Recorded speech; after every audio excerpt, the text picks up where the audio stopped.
A 20-year-old mechanic running his late father's auto shop encounters a demanding Army colonel who expects special treatment for his Mustang repair. When the young man refuses to budge on his $2,500 price and the colonel tries to intimidate him, what happens next leaves the powerful military officer completely stunned. The mechanic's unexpected response to the colonel's threats will change everything. And now the Army wants answers before we dive in. Please tell us from where you are watching this story. Don't forget to like and subscribe to the channel for more heartfelt stories.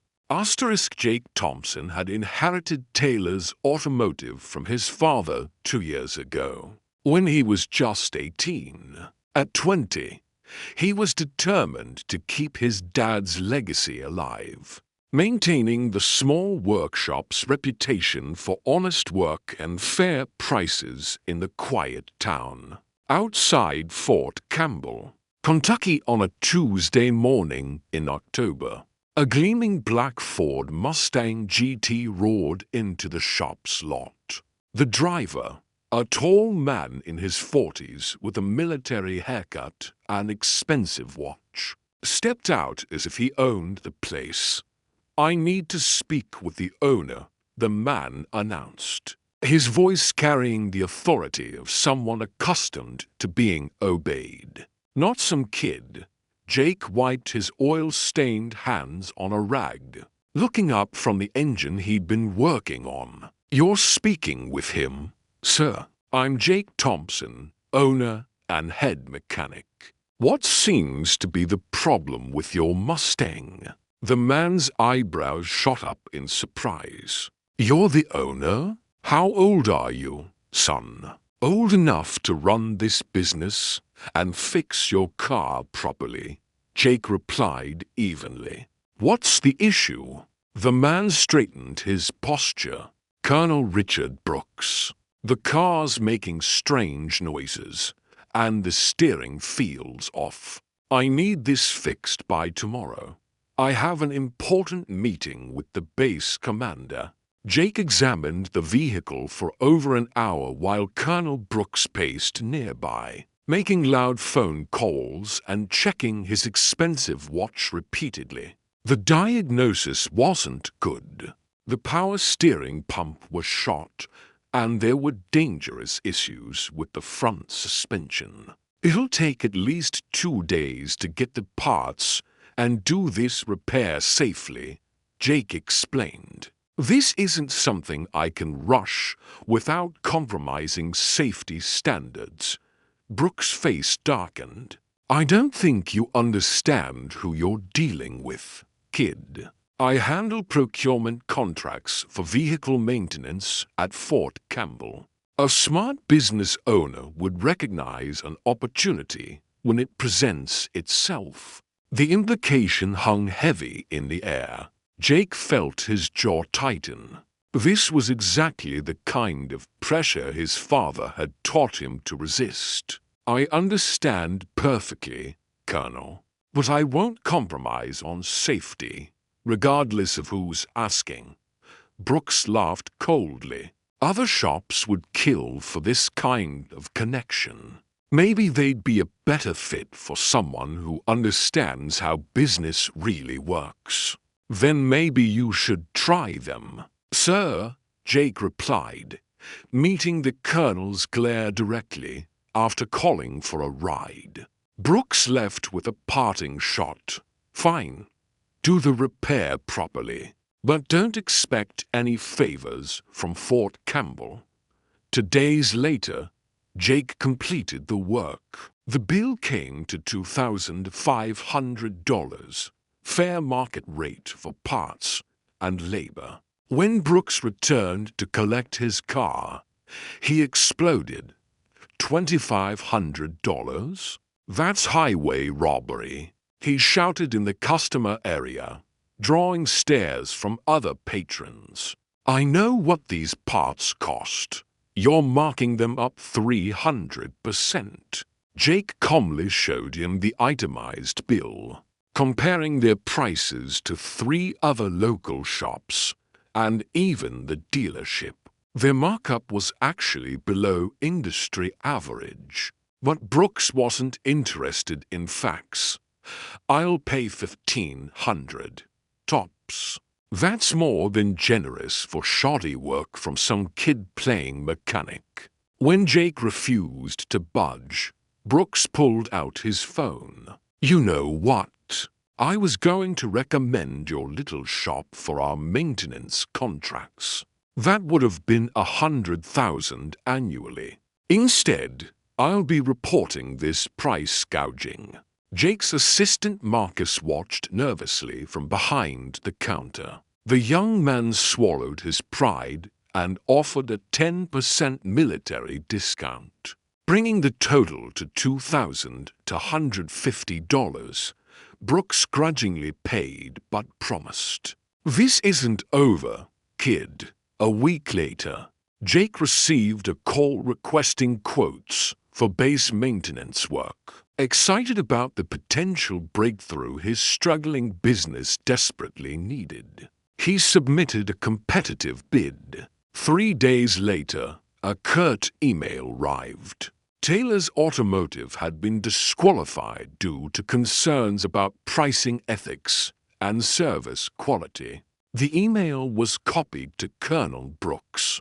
The retaliation was swift and devastating. Within days, rumors spread that the young mechanic was overcharging military families. Longtime customers began canceling appointments. By December, revenue had dropped 30%, and Jake was struggling to make loan payments on equipment his father had financed before his death. The breaking point came when Laura Miller, wife of a stationed soldier, brought her minivan for transmission work. Jake gave her the military family discount and even arranged a payment plan. 2 days later, she called in tears. "Jake, I'm so sorry. Colonel Brooks found out we came to you. He's my husband's commander, and he told James your work is dangerous. Now James thinks he put our family at risk by letting me bring the van here." That night, Jake sat alone in the shop, staring at mounting bills. He thought about calling Brooks, maybe swallowing his pride and apologizing. Then he noticed the security camera footage still open on his computer from earlier maintenance, and an idea began forming. Jake wouldn't let anyone destroy what his father had built. It was time to fight back with the tools his dad had taught him: documentation, truth, and integrity.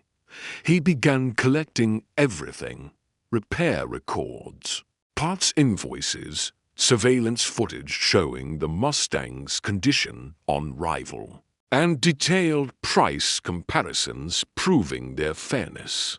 Through his father's old Army connections, Jake contacted retired Major Linda Roberts, who had ties to the Inspector General's office. "This sounds like abuse of power," Linda said after hearing the story. "Possibly procurement fraud if he's manipulating contracts based on personal vendettas." Jake's investigation uncovered something interesting. Colonel Brooks had only been at Fort Campbell 9 months, transferred from Fort Benning under unclear circumstances. More damning, the previous maintenance contractor, Precision Auto Care, was owned by Robert Brooks, the colonel's brother, and had been overcharging the base significantly, armed with evidence. Jake filed a formal complaint with the Army Inspector General. 2 weeks later, Captain Teresa Washington called. "We're investigating your complaint. Mr. Thompson, this isn't the first problem we've had with Colonel Brooks." The confrontation came the next day. Brooks stormed into the shop, face red with rage. "You filed a complaint against me, you little punk. Do you have any idea what you've done?" Jake remained calm while Marcus discreetly started recording. "I filed a truthful report about your behavior, Colonel. If the Army chooses to investigate, that's their decision. Your pathetic little shop won't survive the month," Brooks hissed, leaning over the counter. "I have friends in places you can't imagine. Is that a threat, sir?" Jake asked clearly, ensuring his voice carried to the recording equipment. Realizing he'd overstepped, Brooks straightened his uniform jacket. "It's a promise, kid." The Army moved quickly.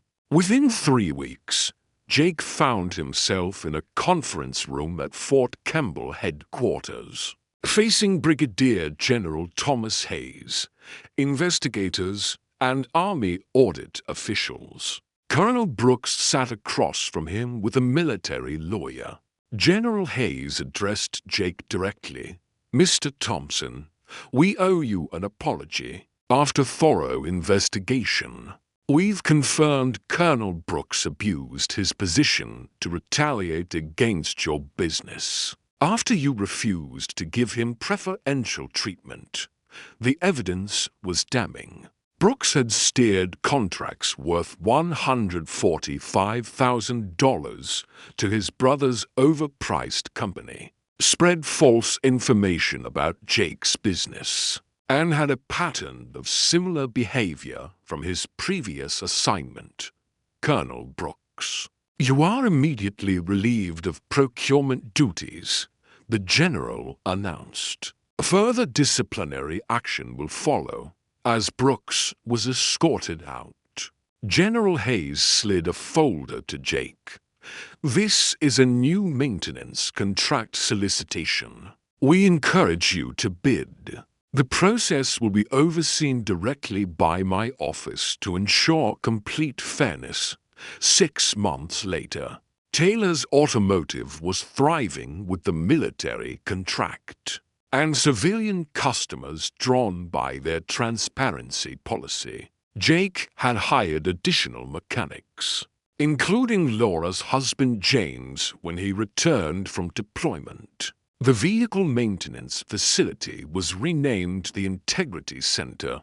No coincidence in timing. Colonel Brooks took early retirement and reportedly struggled to find work in his field, eventually selling real estate in Florida with little success. Standing in his father's workshop one evening, Jake reflected on the black Mustang that had started it all. He could have compromised, taken shortcuts, bent the rules just once. But then he wouldn't be here today, running a thriving business built on the values his father had instilled in him. Sometimes the most powerful statement wasn't giving people what they expected. It was having the courage to do what was right, even when it seemed like the harder path. The young mechanic had learned that integrity wasn't just about honoring his father's memory. It was also good business.